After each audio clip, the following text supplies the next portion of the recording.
Chicago Blackhawks prospect development camp has came and went. I'll break down an injury update on Nick Lardis, why Sacha Boisvert transferred, and Jack Pridham remaining with Kitchener.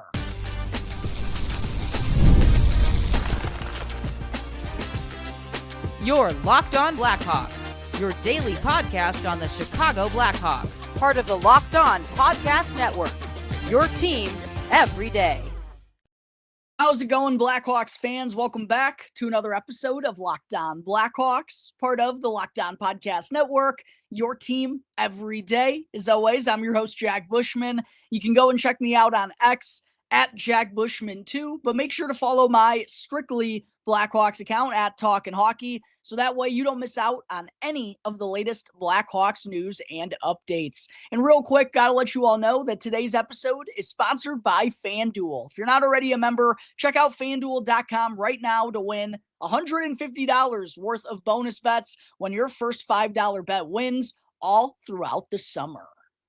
All right, Blackhawks fans, hope you all had a wonderful 4th of July weekend. Back to business here as usual on the podcast. And following the NHL draft just over a week ago now, Blackhawks prospect development camp also begun last week down at Fifth Third Arena. Of course, all off-ice activities once again, though, which kind of stinks as someone who really did enjoy going on down to the city and watching some of these new prospects that the Blackhawks just selected, or some of the guys who have, been around in the organization the last few years and kind of see how they've been developing and whatnot, getting some updates on them.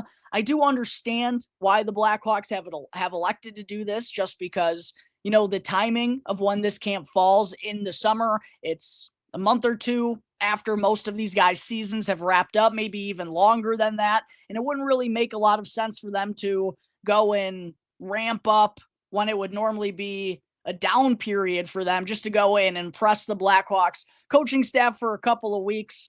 Doesn't really make a whole lot of sense for them to do that, as much as I did enjoy prospect development camp being on ice. But I do think it's, important what the Blackhawks have done to replace that. Not only these guys continuing to get stronger in the weight room, but doing it alongside one another, and then also some of the cool trips they have them go and do, like the river boat tours or going down to the beach to play some sand volleyball. I know they've done cooking classes in the past, just getting these guys to do team bonding activities. I know it can sound a little bit corny, but it is worthwhile for these young kids. And it also, I think, is cool for them to get the opportunity to see the city that they were drafted by, right? And get kind of the feels, and maybe gives them a little bit more inspiration, you would think, at least, to go and make it to the NHL one day and be part of the Blackhawks NHL club. So I do think it is, again, worthwhile and makes a lot of sense for why the Blackhawks do this. But because everything is off ice, there isn't really a ton to talk about regarding most of these prospects, but we did get a few noteworthy updates that I definitely wanted to touch on here during today's episode. First and foremost, though, the Blackhawks prospect development camp roster was made up of 21 players, 16 forwards, only 4 defensemen, and just 1 goaltender, which was Adam Gaudette, 2023 second-round pick. Been a bit of a struggle for him since the Blackhawks made him the first goaltender off of the board in 2023. Didn't go well for him in his final year in the USHL. And then as a freshman with Minnesota Duluth, not a whole lot of consistency. He'll be returning there, and he's still very young. You can never truly judge a goaltender at a young age, but at the same point in time, I'd be lying if I said things have gone swimmingly for Gaudette since being drafted by the Blackhawks. But hopefully he'll have a bounce back big-time sophomore season here with the Bulldogs this fall. The 4 defensemen on the Blackhawks prospect development camp roster: Ashton Kumbie, 2025 6th-round pick from the Seattle Thunderbirds of the WHL. Ty Henry, who was also a 6th-round pick last year for the Blackhawks, played for the Erie Otters this past season. Ryan Mast, who the Blackhawks acquired from the Boston Bruins just about a month ago now in exchange for a 7th round pick. Spent all of last season playing in the AHL with Providence. Add some more size on the right-hand side for the Rockford Ice Hogs. He was part of the roster, and then rounding things out was Jani Peltonen, 2023 7th round pick, who's been playing in the Mestis League over in Finland, the second-tier professional league over in Finland. The 16 forwards on the roster: Nathan Bem, 3rd round pick, of course, recently for the Blackhawks from the Kamloops Blazers in the WHL. Sacha Boisvert, 18th overall selection in 2024. Yuri Felchman, who was a 3rd round pick in 2023, been playing over in the Czech Republic, or actually over in Switzerland, I believe. Anton Frondell, of course, the 3rd overall pick, probably the most noteworthy name here on this roster. Parker Holmes, who was a 4th round pick in this year's draft. Nick Lardis, who I still can't believe went in the 3rd round back in 2023. I'll get to more on him here in just a second. Martin Misiak, 2023 2nd round pick, who played along with Ty Henry for the Erie Otters this past season. John Mustard, who was a 3rd round pick, first of 3 3rd round selections for the Blackhawks in 2024. Vaslav Nestrasil, the 25th overall pick in this year's draft. Jack Pridham, who I'll touch on here in just a second, was the last 3rd round selection for the Blackhawks in 2024. AJ Spellacy was the middle of those 3rd round picks between Mustard and Spellacy. Julius Sumpf, who was a 4th round pick in this year's draft, played for the Moncton Wildcats in the QMJHL. Joel Svensson, who was a 5th round pick in 2024. Riku Toihila, shout out Big Riku, and shout out to my boy Big Will if he happens to be listening to this episode. 7th round pick for the Blackhawks in 2022. He was part of the last on-ice Blackhawks development camp, and seeing that man skate around at his size was a sight to be seen, that's for sure. He also, like Jani Peltonen, has been playing in the Mestis League over in Finland. Marek Vanacker, 2024 1st round selection for the Blackhawks, and then rounding things out, Mason West, the most recent 1st round selection for the Blackhawks, of course, coming out of Edina in Minnesota, in playing for the Fargo Force in a small sample size in the USHL. Sounds like he's going to be returning to Minnesota to play his senior season of college football, but I don't know if that's necessarily the wisest decision. The Blackhawks allowing him to go and do that. We'll see if that actually transpires. But set to, of course, play for Michigan State in the 26-27 campaign, as he's still only 17 years old and hasn't even gone through his senior year of high school. But getting into the noteworthy updates that we got here from Blackhawks development camp on just a couple of guys, starting with Sacha Boisvert, who, as I mentioned, 1st round pick for the Blackhawks in 2024, and is transferring from North Dakota to Boston University despite having a really strong freshman campaign with North Dakota. And this probably feels like it'll be his last year in the NCAA if all goes well, considering how strong his freshman season was. But Boisvert opened up about why he transferred from North Dakota. And as I expected on the show, because Brad Berry was fired and he had been recruiting Boisvert apparently since he was 14 years old, Boisvert had a lot of emotions about that happening and elected to go and hit the transfer portal. BU is, obviously another prestigious program set to have a stacked roster for this upcoming season. So super excited to see how Sacha is going to blend with that team and hopefully help them put together a long run to the Frozen Four and maybe even a national championship, where they, of course, made it there this past season. But yeah, Boisvert didn't want to transfer from North Dakota, but because his coach had been fired, felt like it was best for him to go elsewhere. Worth mentioning that Boisvert also received an invite from Hockey Canada to their World Junior Summer Showcase, which isn't all that surprising, but will be a lot of fun watching him play as part of that team. Hopefully one of the driving forces for them, as well as for Boston University. And he was, of course, the NCHC Rookie of the Year this past season with 32 points, 18 goals, 14 assists in 37 games. Speaking of Boston University, of course, Blackhawks 2024 3rd round pick Jack Pridham was expected to join Sacha Boisvert in the fall with the Terriers, but that's not going to be the case any longer, as Pridham will remain with the Kitchener Rangers of the OHL again this season, and it sounds like he's going to be making the leap to pro hockey. that's what's expected after the season wraps up. Again, if all goes well,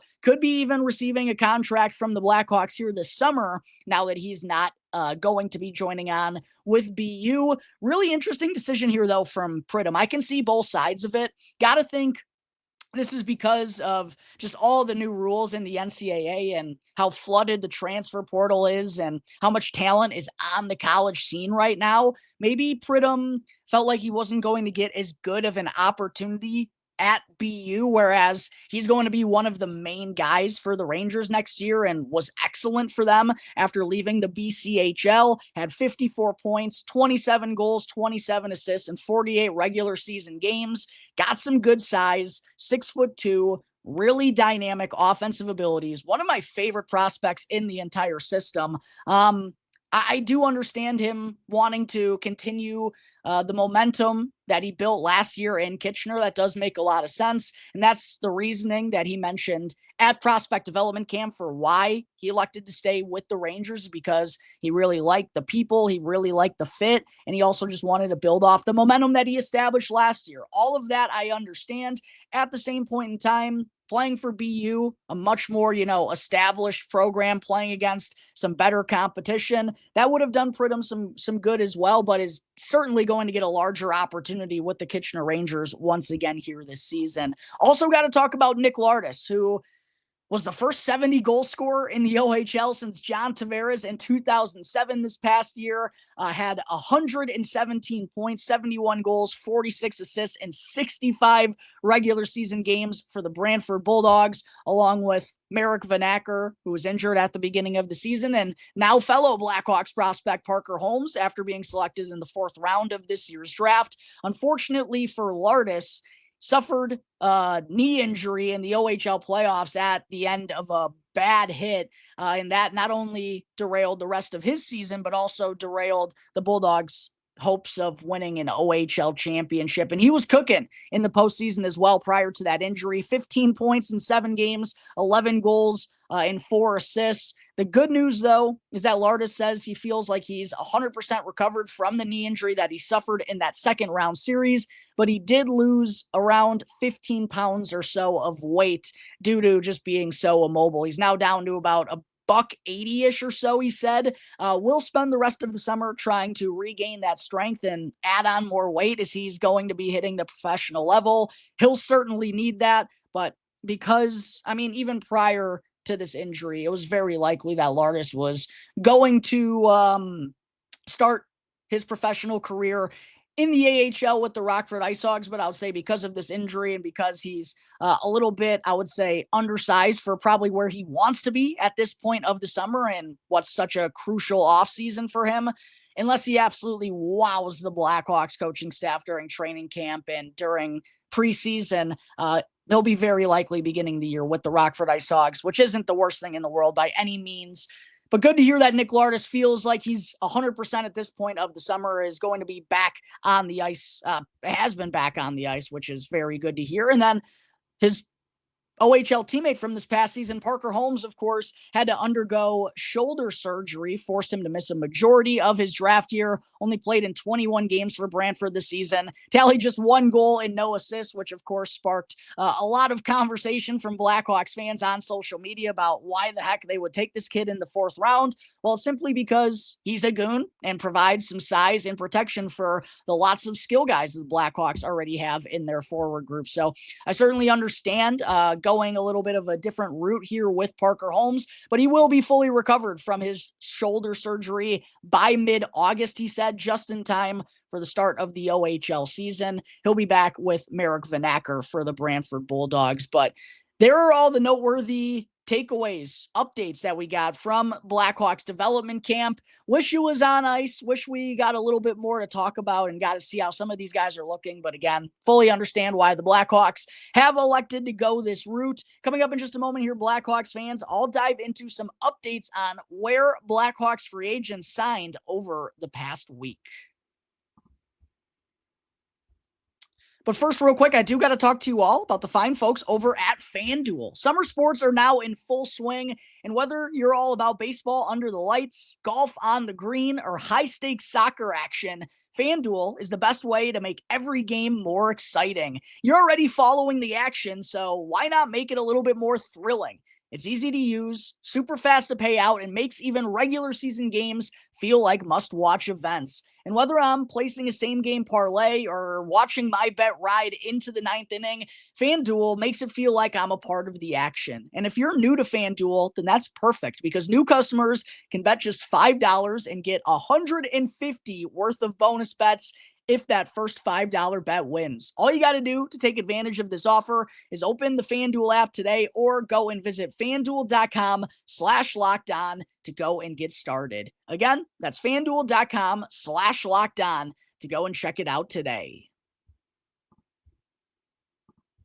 Real quick before I get into segment 2, just wanted to say if you're enjoying what you're watching here on YouTube, or even if you are someone who regularly tunes in through an audio platform, please make sure that you're subscribed to Locked On Blackhawks on YouTube. It only takes 2 seconds for you to go and hit that button and really does help me out in a massive way in growing my platform. But for segment 2 here on today's show, wanted to get into where some Blackhawks UFAs and RFAs have signed since the free agent market opened on July 1st, as well as some Blackhawks legends, as we like to call them in the Blackhawks Twitter/X space, whatever you want to call it these days. But we got some updates to get into on a handful of players that have played for the Blackhawks in recent years, starting with Philipp Kurashev, who, as I mentioned, signed on with the San Jose Sharks. But when I brought it up, I couldn't remember the particulars of the deal off of the top of my head. I knew he had signed with San Jose. Couldn't remember if it was a 1 or 2 year deal. It's a 1-year deal for Kurashev with the Sharks, $1.2 million cap hit. Interesting choice for him to go from, one rebuilding club to another. No, it feels like the Sharks are 1 year ahead of where the Blackhawks are at in their rebuild, but certainly an interesting choice for Kurashev, but probably feels like he'll get a pretty decent opportunity to also play with some exciting young talent out there on the West Coast. And who doesn't love California, am I right? Then speaking of California, we got an update on Cole Guttman, who, not surprising to see depart the Blackhawks organization, given that he wasn't receiving much of an opportunity these last couple of years, wasn't a Kyle Davidson guy. So not surprising to see him leave, but wish he would have gotten a little bit more of an opportunity. Wishing him all the best, though, in his next stop, as he's signed a 2-year, 2-way deal with the Los Angeles Kings. So feels like they could be giving him a chance to make their NHL roster, considering it's a 2-year type of deal. And he is someone who's produced very well in the AHL over the last 2 seasons. Tallied 57 points, 23 goals, 24 assists in 70 games this past year. Just turned 26 back in April, and also a California kid. So makes sense for him to go home. Wishing him all the best with the Los Angeles Kings. And then we got an update on Marcel Marcel, who, when I broke down the Blackhawks UFAs and RFAs going into free agency, I wondered if someone like Marcel Marcel could be receiving another AHL deal, just because, given he has made some good progress with Rockford these last few years, and he just has a little bit of a different makeup, again, being that he's, 6'3", 6'4", 240 pounds already. I feel like it would make sense to give him another opportunity. That's exactly what he got here from the Ice Hogs. 1-year AHL deal, tallied 13 points, 5 goals, and 8 assists in 41 AHL games with Rockford last year. But it's never really going to be about the offensive production for Marcel Marcel. Highly unlikely that he's going to be an NHL puzzle piece for the Blackhawks, but if it is, it's as a physical fourth-line grinder, and for that to happen, he'll certainly have to make the most of his opportunity in the AHL this year. Now, getting into some real Blackhawks legends before I get into the joke Blackhawks legends. Got to start with Patrick Kane. He remained with the Detroit Red Wings on a 1-year deal, $3 million base salary, $4 million worth of bonuses. Doesn't probably want to move his family around. It seems like that's something that he really appreciates at this stage of his career. And it's crazy to think that Patrick Kane is going to turn 37 in November. Remains along with his good buddy Alex DeBrincat with the Red Wings. They obviously have established a really close bond over the last half decade plus at this point in time. So it does make sense for Patrick Kane to remain in Detroit, but golly, I don't even want to like say this because it hurts my heart to say it, but the Red Wings got to get back in the postseason this year, or just be so bad that they trade Patrick Kane at the deadline to a contending team, because he just has not played enough postseason hockey since 2015. And obviously the door is starting to close on him as every year goes by. So it would be a shame if he's not playing in the Stanley Cup playoffs once again in the 25-26 campaign. Then obviously Jonathan Toews, his contract with the Winnipeg Jets became official on July 1st. 1-year deal that's full with incentives. Pretty player-friendly deal, in my opinion, for Jonathan Toews. I didn't expect that he was going to be getting as much from the Winnipeg Jets here, but so happy to see that Johnny is at a point where he's confident enough that he can go and make a return to the NHL. Really hope he plays a massive impact for the Jets here this season. And again, super excited to see him return to the United Center. Those are going to be some pricey tickets, regardless of where the Blackhawks are at in the standings. Getting into some joking Blackhawks legends now. Henry Jokiharju, Blackhawks legend, who played like 40-something games, I believe, with the organization after being a first-round pick in 2017. He's been a middling, like number 5, number 6 type of defenseman with the Buffalo Sabres ever since getting dealt there. Career best year for him offensively was tallying 20 points, so never has really turned into the puck distributor or the transition player that I think we expected him to be, and also isn't the most stable defender at the same point in time. He signed a 3x3 deal with the Boston Bruins, where he was traded at the end of last year, played in 18 games with them, and makes sense for Boston to bring him back because they certainly need more help on the right-hand side, along with Charlie McAvoy. Ian Mitchell, another Blackhawks legend, signed a 1-year deal with the Detroit Red Wings as well. He'll be joining on with Patrick Kane and Alex DeBrincat. $775,000 cap hit for Ian Mitchell, who was a second-round pick for the Blackhawks in 2017. Never panned out for him here, though, in Chicago, and doesn't really look like he has much hopes of being an NHLer. At just 1 assist in 15 games with Boston last year, and is set to turn 27 years old in January. Then we get to Taylor Radish, who signed a 2-year contract with the New York Rangers. After leaving the Blackhawks, he played 1 year with the Washington Capitals last season, had 27 points in 80 games. Honestly, when I went and looked at his numbers, I was surprised that the playmaking was the leading force of his production this last year. 7 goals only, but 20 assists for Radish in 80 games. I always figure him as more of a goal scorer than a playmaker in the NHL when he does produce offensively, but good for him. He also, 27, well, I guess Mitchell's 26. He'll turn 27 in January. Taylor Radish is already 27 years old. Now with the New York Rangers for the next 2 seasons. Mackenzie Entwistle, shout out to Macker, signed a 2-year, 2-way deal with the Florida Panthers. Unfortunately, his season was cut short due to a couple of different injuries, I believe. Had just 2 points in only 7 games for the Charlotte Checkers of the AHL this past season. Hopefully Macker will be able to get healthy and find his footing in Charlotte.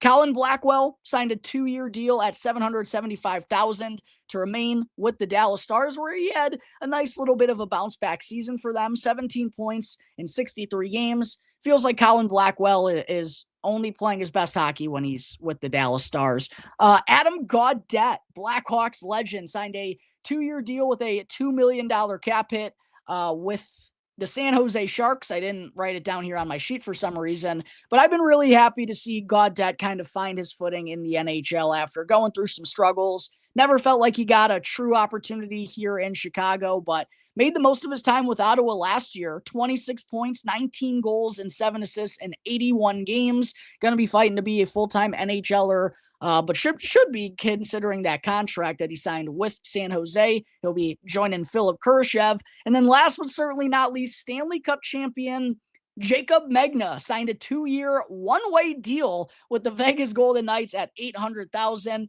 because, of course, their back's always right up against the salary cap. He only played in 8 NHL games with the Florida Panthers this past season, and I don't believe he drew in for any postseason contests. But if my research is correct, I saw that the Panthers actually petitioned for him to get his name on the Stanley Cup. I believe that petition got granted. I'm not 100% certain on that, but it would be absolutely hilarious if Blackhawks legend Jaycob Megna, if his name wound up on the Stanley Cup along with the Florida Panthers, along with Seth Jones, along with Gustav Forsling, of course, a fellow Blackhawks legend as well. A lot of noteworthy updates on Blackhawks legends. Serious ones, though, of course, Philipp Kurashev going to San Jose after being a UFA. Cole Guttman leaving the Blackhawks organization, signing a 2-year, 2-way deal with the Los Angeles Kings, while Marcel Marcel is returning with the Rockford Ice Hogs on a 1-year AHL deal. Coming up in just a moment here, Blackhawks fans, before I wrap up today's episode, still got to talk about 2021 6th-round pick Ilya Safonov being traded to the Vancouver Canucks.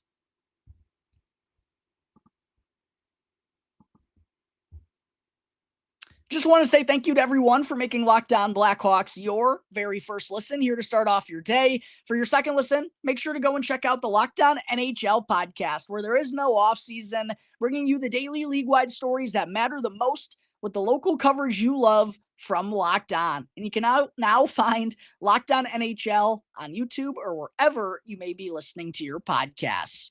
Segment 3, real quick before I wrap things up, haven't brought up on the show yet that the Blackhawks traded 2021 6th-round pick Ilya Safonov to the Vancouver Canucks in exchange for future considerations just prior to free agency opening up on July 1st, putting an end to his time with the Blackhawks organization, although it wasn't that surprising considering the developments we had gotten in the last couple of months. Although once Safonov's season wrapped up in the KHL with Akbars, there were some rumblings that he was going to be coming over to North America, and it sure seemed like he was going to be signing his entry-level contract with the Blackhawks, but it just never wound up happening, and it seems like it's because the Blackhawks couldn't guarantee him an NHL roster spot, just given the sheer number of bodies that they have already established ahead of him. And because of that, it seemed like Safonov had some cold feet about coming over to North America. Well, seems like the Vancouver Canucks could possibly be giving him that opportunity here. I don't know why. The Blackhawks, I mean, I guess it makes sense to just trade him if he's not going to be part of your organization, but feels like they're probably doing Safonov a favor here, trading him to a team that'll hopefully give him an opportunity, but not all that disappointing considering how he's developed these last couple of seasons. His intrigue really started in 2022-23 with Akbars when he was 22 years old and tallied 37 points, 19 goals, and 18 assists in 64 regular season games, and also had 6 points in 24 postseason contests to help Akbars reach the Gagarin Cup. I know he was also officially named an alternate captain for the team that year, but I want to say he was also, if you go and look at Elite Prospects, it only has the A next to his name, but I want to say he was named the captain for like the second half of the season. I might be wrong on that, Blackhawks fans, but I really remember that being the case. Maybe I'm wrong, but regardless, a leadership role in the KHL at a young age, really productive season, 6'5", 200+ pound forward at 21. So yeah, there were Blackhawks fans thinking like maybe Ilya Safonov, after his KHL deal expires, maybe he could be a bottom 6 piece here for the Blackhawks.